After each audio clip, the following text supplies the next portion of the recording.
Oi pessoal, vive em paz com as suas emoções.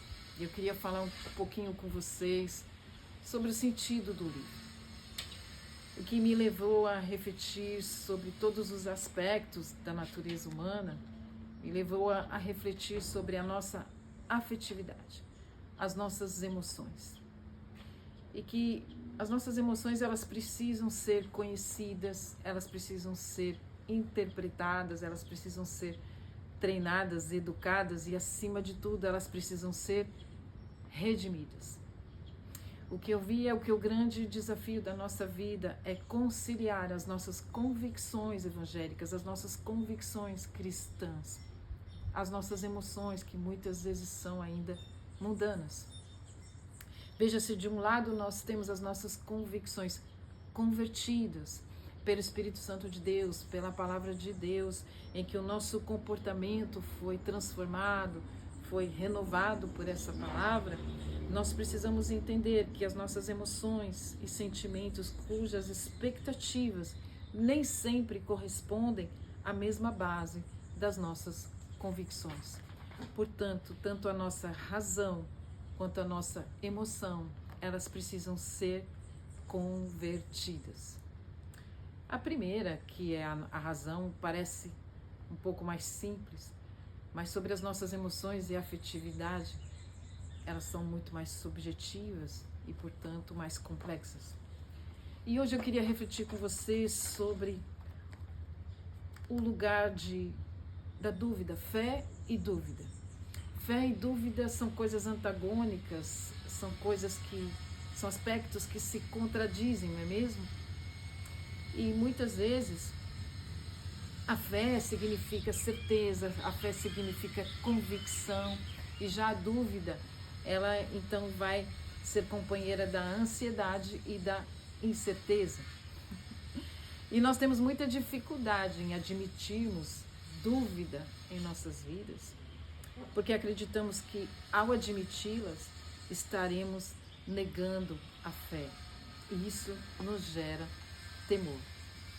Veja só, eu queria refletir contigo, porque em inúmeras histórias da Bíblia eu relato isso, que pessoas vivenciaram grandes milagres, coisas extraordinárias da parte do Senhor Jesus, tendo fé, mas vivenciando a dúvida como uma luta interna. E em Marcos 9:24 nós encontramos um pai que tem o seu filho possesso por um espírito mudo. E ali então ele vivencia um fracasso, uma decepção de que os discípulos não conseguem expulsar esse demônio desse menino. Então ele vai até Jesus e ele diz com fé, com humildade, ele diz assim ao Senhor: Senhor, se tu podes alguma coisa, tem compaixão de nós e nos ajuda. E Jesus responde para ele: se tu podes, tudo é possível ao que crê. E então ele disse: eu creio. Mas em seguida ele diz algo muito importante: ajuda-me na minha falta de fé. Esse homem, ele não tinha dúvida de que Jesus era poderoso, de que Jesus era o Senhor e que ele poderia fazer este milagre. Mas ao mesmo tempo ele dizia para si próprio: será que o Senhor vai fazer para mim? E como que o Senhor vai fazer? Em que tempo o Senhor vai fazer? Então ajuda-me na minha falta de fé. Isso é extraordinário, porque muitas vezes nós vamos estar com fé, mas onde a dúvida muitas vezes pode entrar em nosso coração dizendo: será que Ele vai fazer para mim? Qual será o tempo e como será? Queridos, a segurança da fé, ela repousa na confiança absoluta de quem Ele é e nas suas promessas. De todas as promessas que nós temos na Bíblia, nós temos em Jesus Cristo o sim e o amém. Todas as promessas que Deus fez ao seu povo, Ele cumpriu fielmente, porque Ele é um Deus fiel. Então, a nossa luta, que muitas vezes enfrentamos dúvida, e outras histórias que eu trago no livro, nós enfrentamos a dúvida sim, mas nós precisamos olhar para quem é Jesus e para o seu amor e aceitar esse amor e receber este amor do Pai que nos redimiu e olharmos para a cruz e dizermos: foi por mim.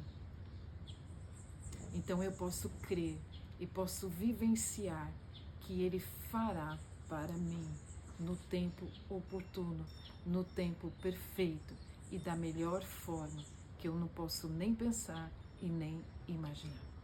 Então, é nesse caminho que precisamos seguir.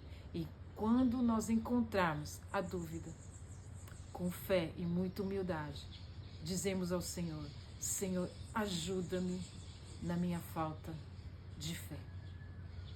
Redime o meu medo.